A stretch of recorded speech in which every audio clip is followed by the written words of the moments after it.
Bienvenue dans ce nouveau numéro de mon vidéo club. La dernière fois, on a fait le premier film d'horreur avec Le Loup-garou de Londres de John Landis et ce coup-ci, on va faire la première comédie avec Un fauteuil pour deux de toujours John Landis. Voilà la bête. Alors Un fauteuil pour deux, c'est une des meilleures comédies de tous les temps pour moi. Donc c'est avec Eddie Murphy, Dan Aykroyd et Jamie Lee Curtis. Son budget c'est 15 millions de dollars. J'ai vu je sais plus quel site sort 28 millions de dollars, mais après vérification c'est pas ça du tout. C'est bel et bien 15 millions de dollars, ce qui était déjà pas mal pour 83, c'est sorti en 83.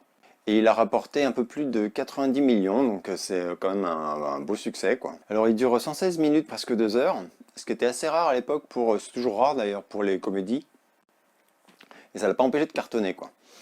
Faut dire que c'est un film qui va super vite, où il y a vraiment aucun temps mort. C'est vraiment pour moi une des plus grandes réussites enfin pas que pour moi, mais c'est vraiment une des plus grandes réussites de toute la carrière de John Landis. Alors initialement, le film devait se faire avec Gene Wilder et Richard Pryor, donc deux acteurs très populaires à l'époque, mais bizarrement, c'est vrai qu'en France, on ne les connaît pas vraiment. Ça s'est pas fait, d'abord parce que ces deux acteurs jouaient déjà beaucoup ensemble dans d'autres films. Donc c'était pas très original, quoi. Puis surtout, Richard Pryor venait d'être hospitalisé pour...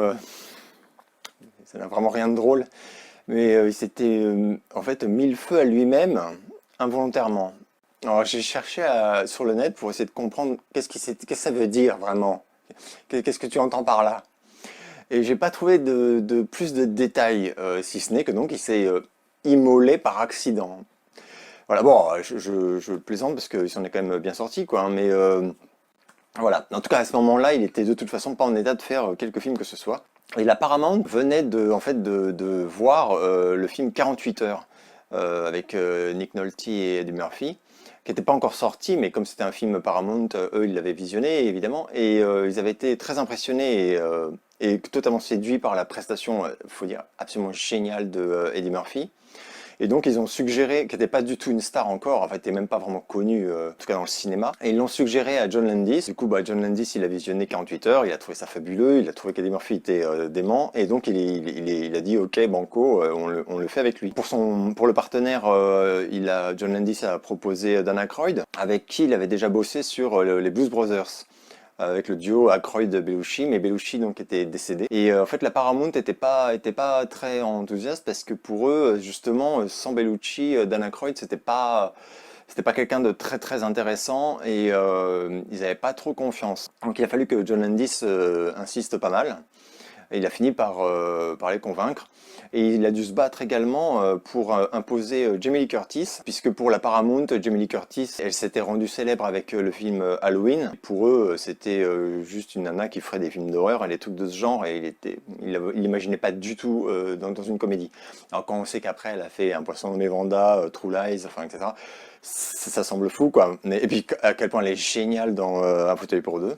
Mais eux, ils y croyaient pas du tout, donc il a fallu que John Landis vraiment insiste énormément. Et d'ailleurs, Jamie Lee Curtis dit qu'elle doit vraiment à John Landis toute sa carrière en fait, puisque sinon elle aurait été oubliée et cantonnée, voilà, à la nana qui est victime de Michael Myers dans Halloween, et elle aurait pas fait grand-chose d'autre, alors que finalement, du coup, elle a pu faire énormément de choses et montrer tous ses talents par la suite, et surtout faire d'énormes succès également. Donc voilà, c'était vraiment un film qui n'était pas du tout censé se profiler comme il avait fini, quoi. Donc l'histoire, c'est celle de Louis Winthorpe III, joué par Dan Aykroyd, qui est donc un jeune bourge qui fait des placements, qui s'occupe d'investissements boursiers, etc.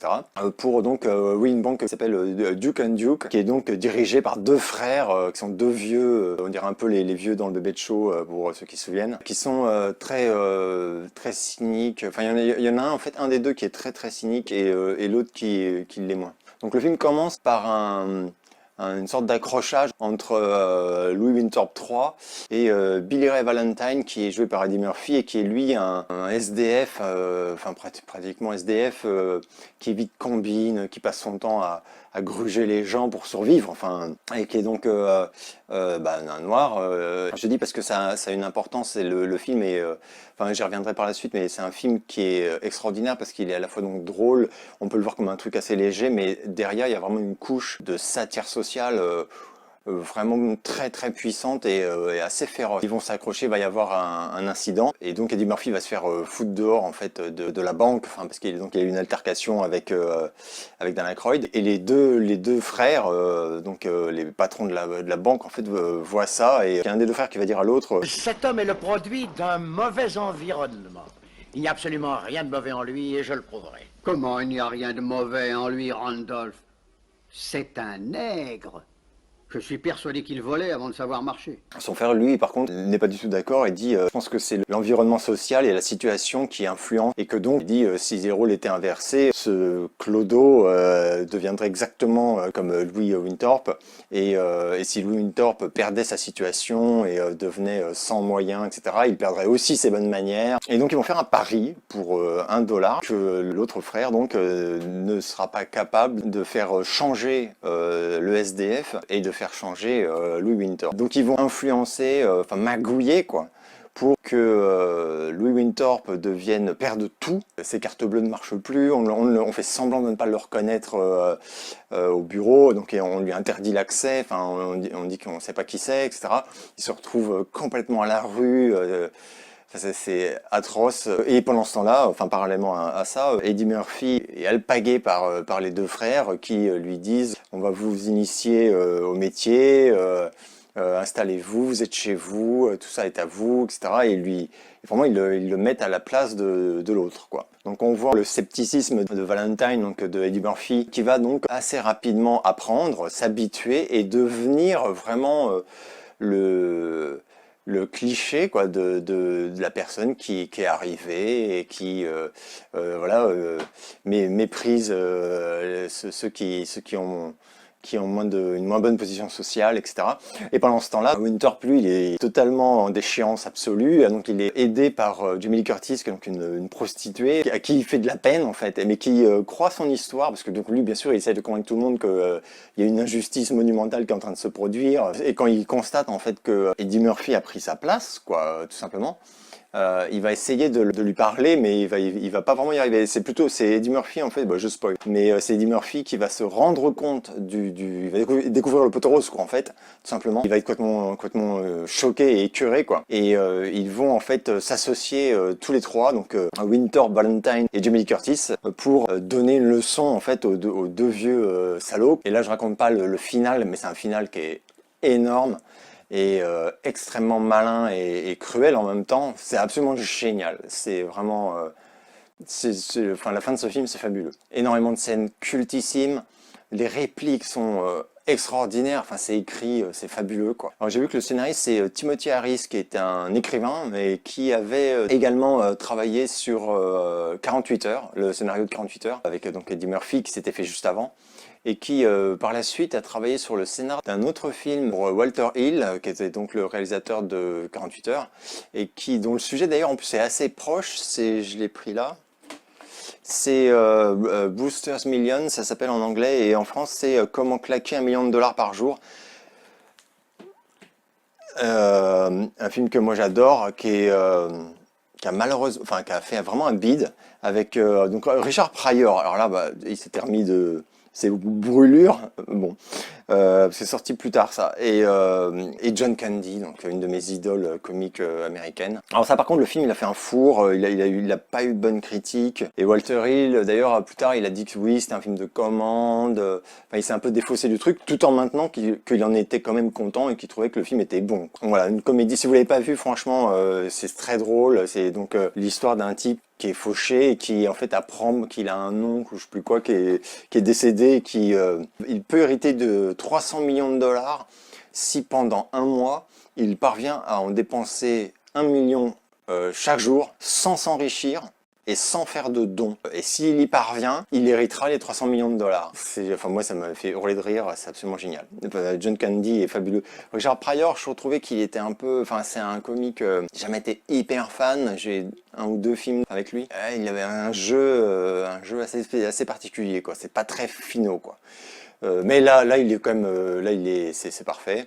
Il est vraiment très très bien. Donc voilà, oui, donc je parlais des répliques, et les répliques dans Un fauteuil pour deux, elles sont extraordinaires, mais elles sont percutantes très bien écrites, et elles font mouche à chaque fois. Vraiment, par moments, c'est hilarant et par moments, c'est tellement malin. Je disais tout à l'heure que pour moi, Un fauteuil pour deux, c'est une des meilleures satires sociales qui ait jamais été faite au cinéma, quoi. Et une de ses forces, qui est vraiment impressionnant, et surtout quand on le revoit plusieurs fois, c'est que donc il est très drôle, c'est un film très très drôle, il y a vraiment des fous rires, mais tranquilles. Mais tout l'humour reste vraiment, mais c'est très très clair, au service de l'intrigue. Il y a rien de gratos, il n'y a pas de blague pour la blague, à aucun moment on se dit oui, alors là ça c'est vraiment, ça ne sert à rien, c'est juste pour caser un gag et tout.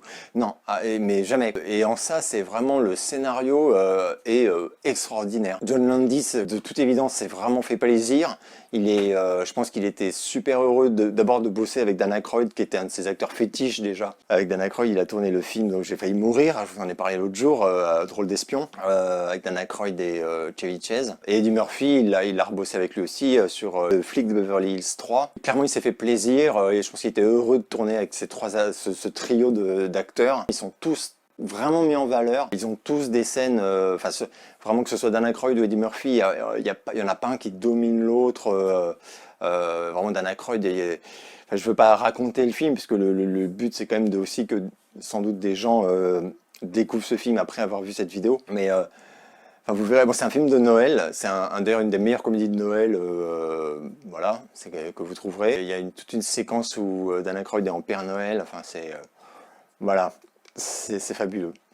Donc voilà, un film absolument magistral, un chef-d'œuvre, vraiment un genre de chef-d'œuvre. Vraiment, je pense que ce sera vraiment dans mon top 3 des comédies, de mes comédies préférées de toujours. Ce sera tout pour aujourd'hui. Rendez-vous après le confinement, je pense, hein, du coup, pour une autre vidéo.